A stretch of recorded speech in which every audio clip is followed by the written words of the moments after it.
తెలంగాణ వ్యాప్తంగా వర్షాల నేపథ్యంలో అన్ని శాఖల అధికారులు సిబ్బంది అప్రమత్తంగా ఉండాలని సీఎం రేవంత్ రెడ్డి ఆదేశించారు. పాత ఇళ్లలో ఉండేవారిని సురక్షిత ప్రాంతాలకు తరలించాలన్నారు. వినాయక మండపాల సమీపంలో ఉన్న విద్యుత్ స్తంభాలు, ట్రాన్స్ఫార్మర్లతో భక్తులకు ప్రమాదం బారిన పడకుండా తగు జాగ్రత్తలు తీసుకోవాలన్నారు.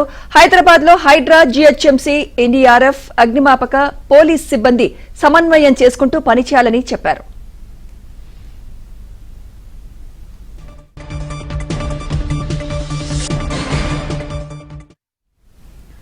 భారీ వర్షాలపై తెలంగాణ సీఎం రేవంత్ రెడ్డి సమీక్ష నిర్వహించారు. అలర్ట్ గా ఉండి ప్రమాదాలు నివారించాలని ఆదేశాలు జారీ చేశారు. నదులు, వాగులపై నీటి ప్రవాహం ఉంటే అటువైపు రాకపోకలు నిషేధించాలని ఆదేశించారు. అంటువ్యాధులు ప్రబలకుండా నగర, పురపాలక, గ్రామ పంచాయతీ అధికారులు అప్రమత్తంగా ఉండాలన్నారు. ఆసుపత్రుల్లో సరిపడా మందులు అందుబాటులో ఉంచాలని, అవసరమైన చోట వైద్య శిబిరాలు ఏర్పాటు చేయాలి అన్నారు సీఎం రేవంత్.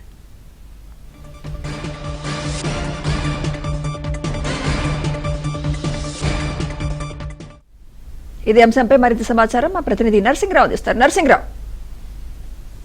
సుమిత్ర, భారీగా కురుస్తున్నటువంటి వర్షాల పైన ఎప్పటికప్పుడు ముఖ్యమంత్రి రేవంత్ రెడ్డి పర్యవేక్షణ చేస్తా ఉన్నారు. అధికారులతో ఎప్పటికప్పుడు మాట్లాడుతూ ఎక్కడైతే ఏ జిల్లాల్లోనైతే భారీ వర్షం కురుస్తుందో అటు కామారెడ్డి, అదే విధంగా ఇటు మెదకు, సంగారెడ్డి, నిర్మలు ఎక్కడైతే భారీ వర్షాలు కురుస్తున్నాయో ఆ జిల్లా అధికారులతో నిరంతరము మాట్లాడుతూ ఎప్పటికప్పుడు అప్రమత్తం చేస్తా ఉన్నారు.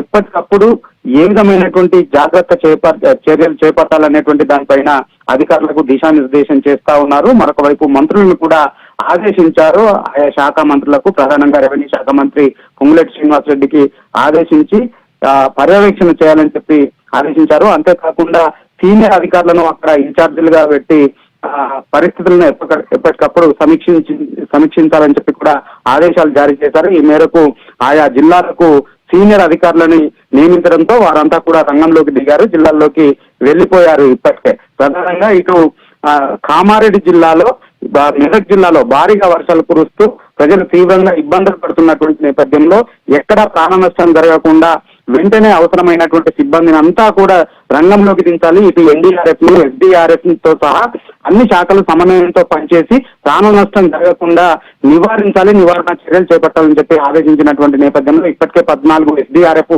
బృందాలు అక్కడికి చేరుకున్నాయి. కామారెడ్డికి, మెదక్కి, అదేవిధంగా మరొక 4 ఎన్డీఆర్ఎఫ్ బృందాలు చేరుకున్నాయి. దాదాపు ఒక కామారెడ్డి జిల్లాలోనే 500 మందిని సురక్షిత ప్రాంతాలకు తరలించారు. కొన్ని గ్రామాలు నీట మునిగినటువంటి నేపథ్యంలో వారందరినీ కూడా సురక్షిత ప్రాంతాలకు తరలిస్తా ఉన్నారు. ఎక్కడైతే కాజువాల నుంచి ప్రవహిస్తున్నాయో నీరు, అటువైపు నుంచి రాకపోకలను పూర్తిగా రద్దు చేయాలని చెప్పి ముఖ్యమంత్రి రేవంత్ రెడ్డి ఆదేశాలు జారీ చేశారు. అధికారులు ఆ మేరకు తగు జాగ్రత్త చర్యలు తీసుకోవాలని చెప్పి సూచించినటువంటి నేపథ్యంలో ఆ రాకపోకలను కూడా వాగులు, కాజువాల పైన నీరు ప్రవహిస్తున్నటువంటి మార్గాల్లో పూర్తిగా రాకపోకల్ని నిలిపివేశారు. సో ఈ పరిస్థితులన్నీ రైట్. Thank you Narasimharao.